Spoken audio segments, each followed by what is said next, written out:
Минути за урбани вести, добро дојдовте. Новиот дневен центар за деца со посебни потреби ќе биде готов до крајот на месец јуни следната година. Повеќе на оваа тема ви прикажуваме веднаш по генералната најава. Останете со нас. Новиот дневен центар за деца со посебни потреби во Автокоманда ќе биде готов до крајот на јуни следната година. Доколку не се подмири данокот на имот, град Скопје ќе пристапи со присилна наплата. Хуманитарна забава за Христина во организација на општина Ѓорче Петров. Градот Скопје воведува нови правила за скопските кафеанџии. Пуштена во употреба ботаничка градина во состав на Природно-математичкиот факултет. До крајот на месец јуни следната година треба да биде готов новиот дневен центар за деца со посебни потреби во Автокоманда. Според информациите од градоначалникот на општина Газибаба, проектот за изградбата е во завршна фаза, а се работи во соработка со UNDP, Министерството за труд и социјална политика и општина Газибаба. Општина Газибаба е во завршна фаза со проектот за изградба на новиот дневен центар за деца со посебни потреби во Автокоманда. Градоначалникот Борис Георгиевски имаше средба со Министерката за труд и социјална политика Мила Царовска и заменик постојниот представник на UNDP во Македонија Нарине Сахакијан, на која се разговарало околу финализирањето на проектот. Како што информираше градоначалникот Георгиевски, тој центар треба да ги згрижи сите дечиња со посебни потреби од Скопје. UNDP за овој проект донира средства во износ од 33.700 евра, а остатокот од средствата ќе ги обезбеди општина Газибаба заедно со Министерството за труд и социјална политика. Општина Газибаба веќе го изготви и основниот проект кој што е во завршна фаза и веќе предаден на UNDP, а они како организација кој што веќе ќе го реализирам е во подготовка на изготвување на тендерот. Очекуваме после новогодишните празници да сите подготовки околу делот на она што представува техничка документација и тендерска документација заврши и после новогодишните празници би отпочнали со изработка на дневен центар.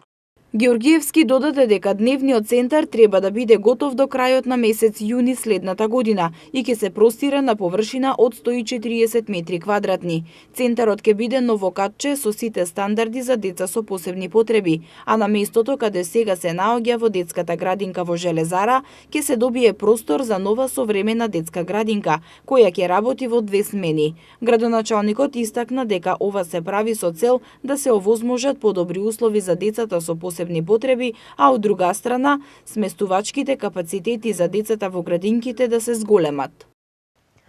Сите даночни обврзници кои немаат платено данок на имот од 2013 заклучно со 2017 година да го подмират истиот, бидејќи град Скопје ќе започне постапка за присилна наплата на неплатените обврски.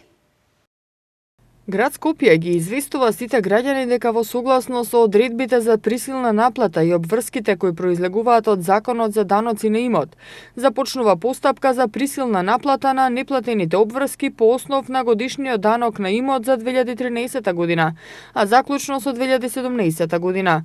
Град Скопје апелира до сите даночни обврзници кои имаат заостанат и неплатен долг, за да не дојде до присилна наплата, потребно е неодложно да ги подмират своите обврски. Со цел да се избегнат непотребните блокирања на сметките, доколку се увиди дека постои платен, но нерегистриран долг, даночниот обврзник може да се јави, односно лично да дојде во просториите на град Скопје, барака 16, секој работен ден од 7:30 до 16:30 часот. Град Скопје во текот на оваа година, во месец март, испратило помени за неплатен данок на имот на сите даночни обврзници. Од причина што рокот во кој што требаше да се изврши наплатата на данокот на имот по доставената опомена е поминат, град Скопје изготви решение за присилна наплата кои ќе бидат доставени до даночните обврзници. Доколку по ваквото решение не се постапи, се изготвува решение за блокада на сметката на дложниците во деловните банки. Голем број посетители уживаа во звуците на добрата музика која општина Ѓорче Петров ја организираше по повод 14 ноември, денот на ослободувањето на општината. Забавата беше од хуманитарен карактер, а собраните средства ќе бидат донирани за лекување на 12 годишната Христина која боледува од ретка болест.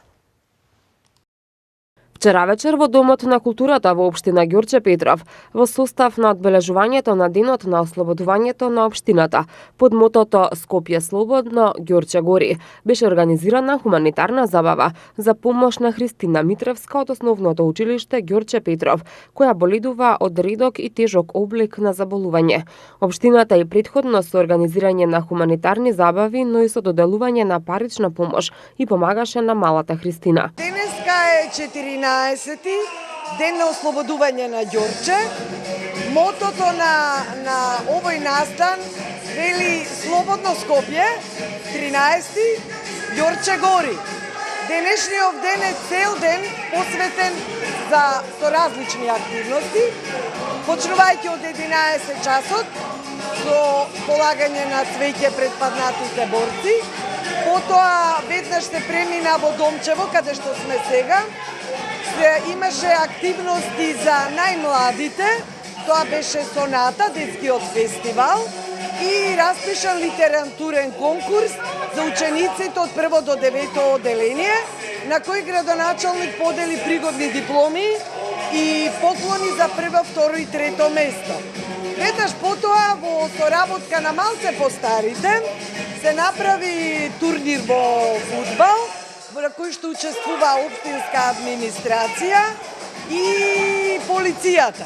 Имаме една забава за сите возрасти од 20 до 23 часот, се со цел за помош на малата Христина, која е ученичка во основното училиште Ѓорче Петров.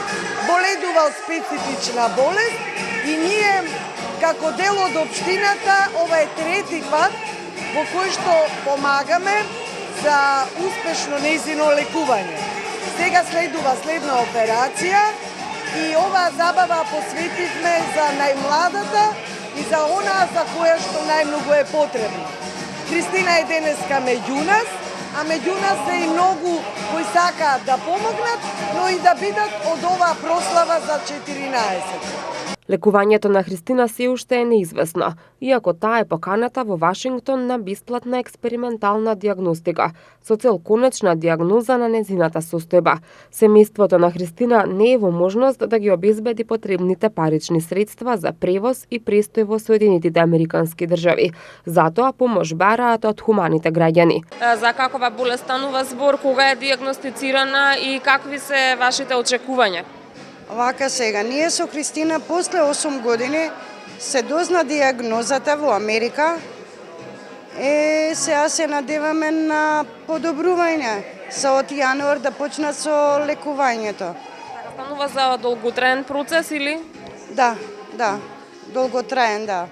Значи не станува збор за операција, туку за подолготраено лекување. Уште не се знае, немаат официјална. Колку средства се потребни? За сега потребни ми се само за патните трошкови и сместувањето. Затоа што она уште се води во Америка, во таа болница и треба уште испитување, уште така. Само знаеме дека со тешка болест. Она има 11 години, како што ни кажа.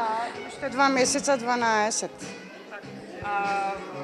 Може ли да ни кажете дали се соочувате со проблеми околу незината болест, со какви све потешкоти се соочувате секојдневно? Па Бога ми, тешко е. Јас како мајка тешко е. Трчи на работа, детето да си го гледаш, напади, сега со инекции, па многу тешко е. Значи, покрај проблемот со висината има и други. Да, секојдневно со температура сме ние. Секој ден со болки сме. Го замолувам македонскиот народ колку може нека донира за мојата ќерка, барем да има надеж, понатака да имаме надеж за нејзиното лекување. Христина е паметна 12-годишна девојка, иако кога ќе ја видите ќе помислите дека станува збор за 3-годишно дете. Ретката болест која го нападнала ова девојче, покрај растот ги напаѓа и останатите органи. Незината единствена желба, како што самата вели, е да порасне. По повод одбележувањето на денот на ослободување на општина Ѓорче Петров, вечерва во Домот на културата во општината се одржува хуманитарна забава. Оваа хуманитарна забава е со цел да се помогне на Христина, која што боледува лекува од ретка болест. Токму со нас вечерва е и самата Христина, на која што е потребна вашата финансиска помош за да ја надмине оваа болест и да биде еднаква, иста како и сите останати деца. Христина, најнапред да ни кажеш како се викаш, како се презиваш и во кој училиште учиш и колку години имаш? Се викам Христина Митревска, во Ѓорче Петров учам, 11 години имам. Може ли да ни кажеш каква помош ти е потребна и колку средства се потребни за твоето лекување? За да пораснам Каде ќе се изврши лекувањето? во Америка. Кога треба да заминеш? 18 јануар. Дали се собрани потребните средства до сега? Не. Вие имате отворено и телефонски броеви, телефонска линија за донирање. Може ли на нашите гледачи да им ја кажеме бројот на телефонската линија за да донираат? 143 502. Тоа е од ВИП. А на T-Mobile? 143 133. Имаш ли една порака за крај до нашите гледачи за да донираат сите и да ти помогнат? Многу да ми помогнат за да порастам. Јас се надевам дека гласот на ова сладко девојче ќе допре до вас и ќе ги земете телефоните во вашите раце, ќе го завртите бројот и ќе донирате за да може, како што самата вели, да порасне. Градот Скопје на скопските кафеанџии нема да им ги урива терасите, туку ќе им ги наплатува. Имено од следната зима тие ќе треба да плаќаат дополнителни 15 денари за квадратен метар за јавна површина на која ќе ги постават за стаклените тераси. Ваквата одлука е донесена со цел да се стави ред во поставувањето на затворени тераси. Од следната зима скопските кафеанџии ќе треба да плаќаат дополнителни 15 денари за квадратен метар за јавна површина на која ќе ги постават за стаклените тераси. Тоа ќе им биде давачка плюс, покрај надоместокот за поставување урбана опрема која го плаќаат и сега. Тој надомест, според Законот за комунални такси, се движи меѓу 5 и 15 денари, во зависност од атрактивноста на локацијата. Оваа одлука ја донесе Советот на град Скопје со цел да се стави ред во поставувањето затворени тераси. До сега собствениците на локали кои имаа маси и столчиња и надвор од објектите на јавните површини низ градот, терасите ги поставуваа на диво. Одобрение имаа само за поставување на опремата, но не и на монтажните конструкции. Новата одлука ќе се применува само во зимскиот период од ноември до март, а ќе започне од идната зима за да им се даде на дуќанџиите период на приспособување. Природно-математичкиот факултет Скопје за потребите на студентите како и за истражувачки цели денеска ја промовираше новата ботаничка градина која се простира на површина од 600 метри квадратни, а во неа живеат околу 900 живи растенија. Природно-математичкиот факултет Скопје денеска ја промовираше новата ботаничка градина. Како што соопшти деканот на факултетот професор доктор Ицко Ѓорговски, оваа градина е од исклучително значење за образованието на студентите идни биолози. На простор од околу 600 метри квадратни во рамки на градината се презентирани 900 живи растенија. Историјата на нашата ботаничка градина започнува пред точно 70 години. Имено, почетните активности на ботаничката градина датираат од далечната 1947 година, кога по барање на катедрата по биологија при факултетот, од управата на градскиот парк на Скопје е отстапен простор за формирање на стакленици за одгледување на растенија кои ќе се користат во наставниот процес. Целиот тој простор тогаш зафаќаше површина од 14 хектари и планирано било тој да представува единствен природен комплекс околу зградата на ПМФ издвоен од градската населба. Меѓутоа, со изградбата на зградата на Институтот за хемија и монтирањето на бараките на општина Газибаба, овој простор е значително нарушен и намален. Сепак, со залагањето на Природно-математичкиот факултет во периодот 1958-1968 година е оформен еден простор со површина од околу 6 хектари, составен од 3 главни комплекси на системски флорни полиња. Координаторот на проектот, доцент доктор Рената Кјуштеревска, вели дека посебно интересно тоа што во ботаничката градина се врши редовна продукција на растителен материјал за различни потреби, како вежби на студентите, за обновување на семенската збирка и за научно истражување. Дополнително со заеднички напори на ПМФ со фармацевскиот факултет изграден е простор за одгледување на лековити растенија од територијата на Република Македонија. Ние не застануваме тука. Направивме голем исчекор со овој проект и следно што ни е потребно е обезбедување на човечки ресурси кои ќе се грижат за одржување на ботаничката градина. Понатаму наши цели ќе бидат обновување на објектот за ендемични растенија, како и изградба на други стакленици кои ќе имаат соодветни услови за различни потреби на растенијата. Ќе создадеме убаво уреден простор за сите љубители на природата пред се растенијата, ќе се поврати функцијата на ботаничката градина во едукацијата на учениците и студентите. Природно-математичкиот факултет денеска на самото отворање на ботаничката градина додели и благодарници на фирми и поединци кои дале свој придонес во изградба на градината. Мерните станици и вчера вечер покажуваа високи концентрации на PM10 честички во воздухот. Најзагадено беше во Карпош и ректорат. Градските власти најавуваа дека и оваа година во деновите кога ќе биде најзагадено, јавниот превоз ќе биде бесплатен. Високо ниво на PM10 честички во воздухот мерните станици покажуваа и синоќа. Според мерењата и резултатите објавени на страната на Министерството за животна средина и просторно планирање, во центар концентрацијата на воздухот со PM10 честички изнесуваше 119 микрограми. Загаден воздух и високи концентрации има и во Миладиновци и Бутел, каде што се измерени 118 и 114 микрограми. На листата на табелата први со највисоки концентрации на PM10 честички во воздухот се Карпош и ректорат, каде што се измерени 142 микрограми и 156 микрограми на метар кубен. Градоначалникот на град Скопје Петре Шилегов најави дека автобусите повторно ќе бидат бесплатни за граѓаните во деновите кога ќе биде надминат дозволениот праг на загадување, но за да се ограничи движењето во сообраќајот, тој нема ингеренции и ќе бара интервенција од Министерот за внатрешни работи. Во меѓувреме ќе бидат вработени нови комунални инспектори и ќе се изрекуваат казни.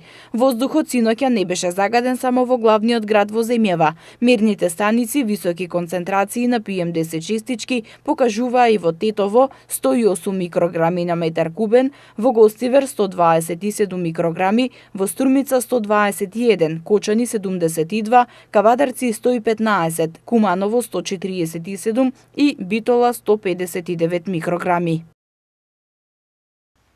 Нови 35 екоавтобуси ќе возат низ скопските улици. Европската банка го одобри заемот од 10 милиони евра за купување на екоавтобусите. Проектот има за цел да ги модернизира автобуските линии и да го зголеми и подобри нивото на јавниот транспорт и да го подобри квалитетот на воздухот во Скопје.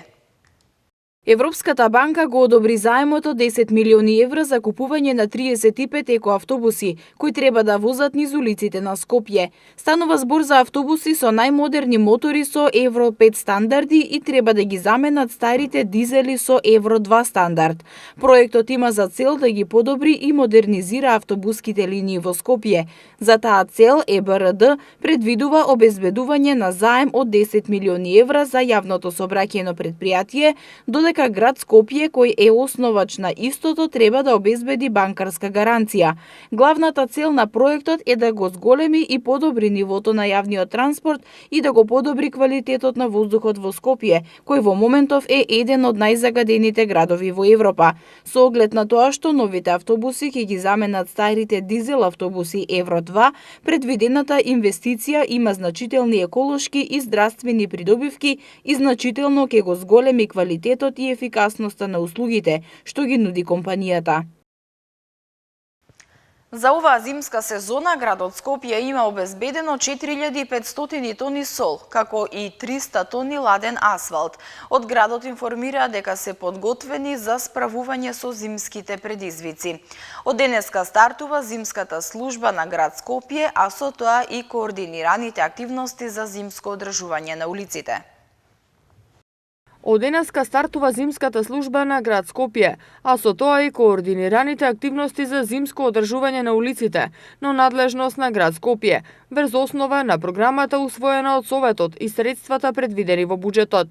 Од град Скопје информираат дека за оваа зимска сезона се обезбедени 4000 тони сол, што заедно со преостенатите количества од минатата сезона изнесува 4500 тони сол, како и 300 тони ладен асфалт.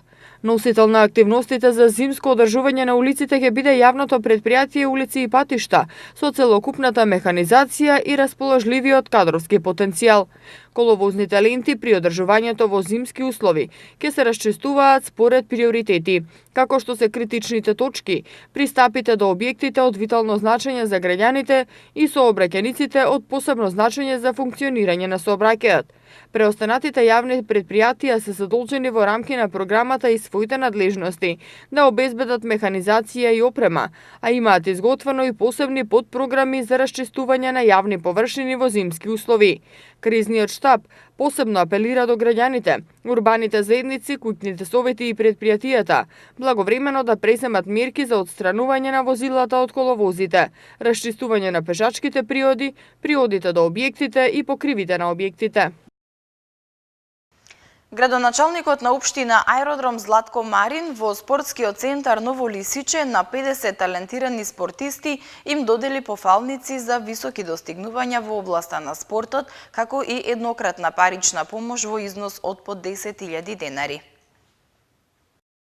Општина Аеродром на 50 талентирани спортисти им додели пофалници за високи достигнувања во областа на спортот. Секој од нив добива и еднократна парична помош во износ од по 10.000 денари од општината. Градоначалникот Златко Марин им се заблагодари на сите спортисти за нивните високи достигнувања и напредокот кој придонесува за развој на спортот во општина Аеродром. Како што информираат од општината, оваа мерка е признание за досегашните успеси на младите и поттик за понатамошен развој. На овој начин општина Аеродром им овозможува подобри услови за напредок и ги мотивира да продолжат да ги реализираат своите таленти. Времето во Македонија сончево со мала до умерена облачност, повремено засилен ветер од северен правец. Во Скопје слично време, сончево со мала до умерена облачност со слаб до умерен северен ветер. Во наредните 2 дена метеоролозите најавуваат дека ќе дува умерен повремено засилен северен ветер. Од петок ќе има услови за локален дожд, а на повисоките места и на планините локален снег. Повеќе врнежи се очекуваат во почетокот на наредната седница. Денеска температурата достигна до 13 степен, утре се очекува да достигне до 12 степен. В сабота температурата ќе се движи од -2 до 8, в недела од 0 до 7 и в понеделник од 0 до 8 степени Целзиусови. Почитувани гледачи, со временската прогноза го завршуваме ова издание на Урбаните вести. Ви благодарам што бевте со нас. Повеќе информации можете да прочитате на нашата веб страна mtm.mk и на социјалните мрежи Facebook и Twitter. Довидување.